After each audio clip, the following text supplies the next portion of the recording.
நமது ரிஷபம் ராசி நண்பர்களுக்கு இந்த பதிவில் தேய் மாதம் ராசி பலன் எப்படி இருக்கும் என்பதை பார்ப்போம்.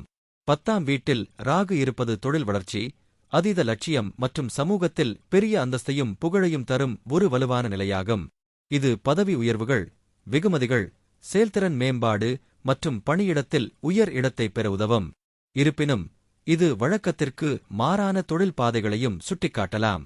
4ஆம் வீட்டில் கேது அமைந்தால் சொந்த ஊரை விட்டு பிரிதல், தாயாருடன் கருத்து வேறுபாடு, வீடு வாகன யோகத்தில் தாமதம் மற்றும் வெளியூர் பயணங்களை ஏற்படுத்துகிறது.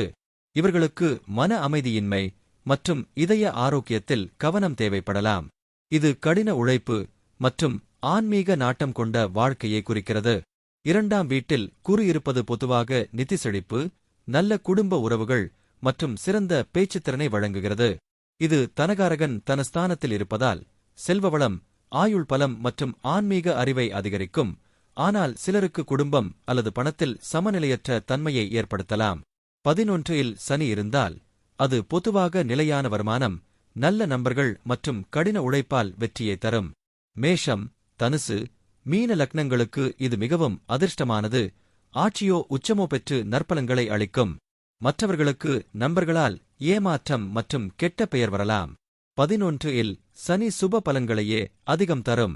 புதன் 9ஆம் வீட்டில் பாக்கியஸ்தானம் இருந்தால் தந்தை மிகவும் அறிவாளியாகவும் புகழுடனும் திகழ்வார். ஜாதகர் தந்தையின் வழிகாட்டுதலின்படி செயல்படுவார்.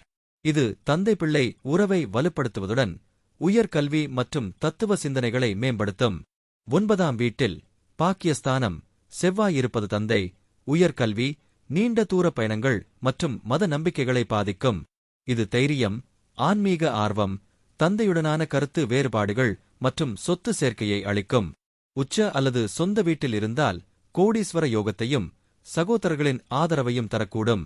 9ஆம் வீட்டில் பாக்கியஸ்தானம் சூரியன் இருப்பது மிகுந்த செல்வம், அதிர்ஷ்டம், ஆன்மீக ஈடுபாடு மற்றும் தந்தை வழி ஆதரவை வழங்குகிறது.